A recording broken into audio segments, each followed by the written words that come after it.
Hi hello అందరికీ నమస్తే. నేను మీ శీల వెంకటేశ్వర్లు. ముఖ్యంగా ఈరోజు రాజధాని అమరావతిపై కొంతమంది కుహనా మేధావులు, కొంతమంది విచిత్రంగా మాట్లాడుతున్నారు. అసలు రాజధానికి పోయి ఏనాడన్నా వీళ్ళందరూ పోయి చూసొచ్చారా?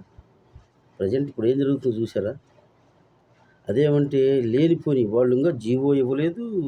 ఇంకా కొంత ఒకటి రెండు ప్రకటనలు చేసినంత మాత్రానే ప్రజలు పిచ్చోళ్ళ? ప్రజలు అక్కడోళ్ళు ఏమన్నా? రాజధాని ప్రజలు మళ్ళీ 40 లక్షలు కావాలంట, లక్ష ఎకరాలు ఏం చేసుకుంటారు? అది ఏం చేస్తారో 34,000 అసలు అసెంబ్లీలో మ్యాక్సిమం 30,000 ఎకరాలకు పైనే ఉండాలా రాజధానికి అని చెప్పి జగన్మోహన్ రెడ్డి చెప్పి ఇక్కడే ఉండాలి రాజధాని, దీన్ని మేము ఒప్పుకుంటున్నామని చెప్పి అసెంబ్లీ సాక్షిగా చెప్పి మాట తప్పారు. అందుకని వైసీపీ మాట ఎవడు ఇప్పుడు పట్టించుకోలేదు. కానీ నేను ఇప్పుడు ముఖ్యంగా కొంతమంది మేధావుల ముసుగులో ఉన్న మేధావులు కాదు, వాళ్ళకి చెప్పడం కోసం నేను ఈ వీడియో చేస్తుంది. మేధావులారా, ఆంధ్రప్రదేశ్ రాష్ట్రంలో కంపెనీలు రావద్దా? ఉద్యోగాలు మేము బిడ్డలకు రావద్దా?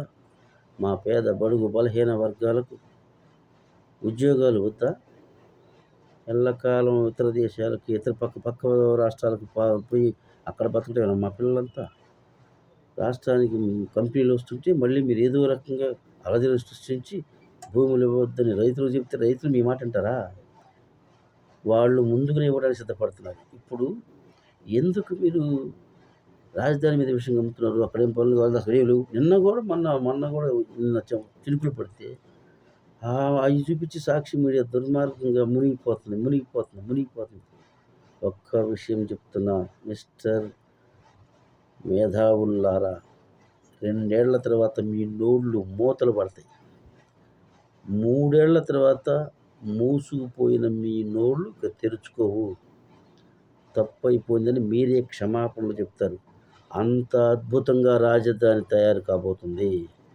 ఎందుకంటే రాజధానికి 60 కిలోమీటర్లు 50 కిలోమీటర్ల దూరంలో ఉన్నాం మేము. 10 రోజులకు కాకపోతే నెలకు ఒకసారి ఆ రాజధాని పోయి చూసి వస్తూనే ఉన్నాం.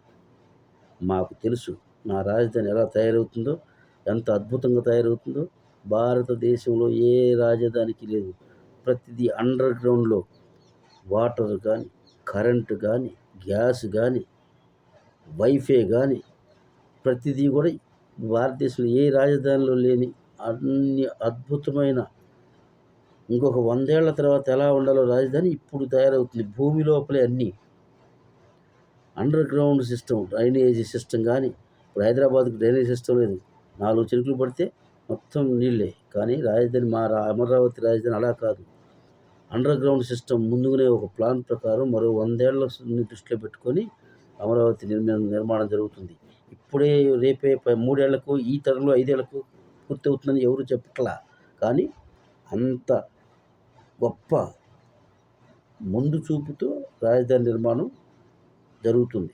అది మీకెవరికి తెలియదు. అడిగి పోయి చూస్తే 4 రోజులు తిరిగితే అర్థమవుతాయి. ఎవరికి తెలియదు. మీకు హైదరాబాద్లో కూర్చొని పనికి మారిన ప్రసంగాలు చేస్తూ టీవీల్లో కూర్చొని చెప్తుంటారు మేధావులు తల పండిపోయిన మేధావులు. ఎందుకు మీకేం పని? ఒకడు అంటాడు, వాడెవడు కేఎస్ ప్రసాద్ అంట, ఏముంది రాజధానిలో మునిగిపోయింది. ఈ తెప్పాళ్ళంగాళ్ళు, ఈ పులిహోర బ్యాచ్, నీకంటే తెప్పాళ్ళంగాడు, నీకంటే పులిహోర బ్యాచ్ ఎవడరా బాబు? నువ్వు ఆంధ్రప్రదేశ్కి రా, చెప్పులు చీపులతో మా ఆంధ్రప్రదేశ్ ప్రజలు తరిమి కొడతారు మీలాంటి వెధవల్ని. రాజధాని మీద విషం చిమ్మిన కంపెనీలు రాకుండా మీరు చేసే ప్రయత్నాలను ఇక నుంచైనా విరమించుకోకపోయినా మీ భరతం ఇక్కడే కాదు, అవసరమైతే హైదరాబాద్ వచ్చి కూడా మీ భరతం పడతాం. కొంతమంది పేర్లు వెధవలు వీళ్ళంతా. కేఎస్ ప్రసాద్ అవకాశం వచ్చినప్పుడు ఆయన మేధావిని పిలుస్తారు ప్రతి టీవీ ఛానల్లో. ఆడేం మాట్లాడుతాడు ఆడికే తెలియదు. పెద్ద చిన్న కూడా లేకుండా, దళితులని కూడా లేకుండా, ముఖ్యమంత్రిని గౌరవం లేకుండా ఇష్టానుసారంగా మాట్లాడుతున్నాడు.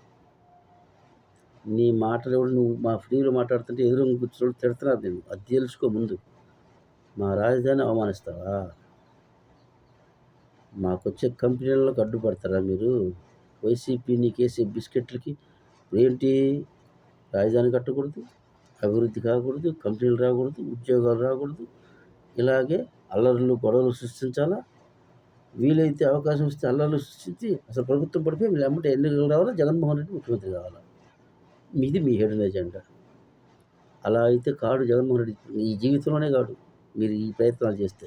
నేను చెప్తున్నా, ఇలాంటి కుహనా రాజకీయాలు కుళ్ళు కుచితాలతో చేస్తే రాడు. ప్రజలతో గతంలో కూడా ముఖ్యమంత్రి ఎందుకయ్యాడు? 7 ఏళ్ళు ప్రజల్లో ఉన్నాడు.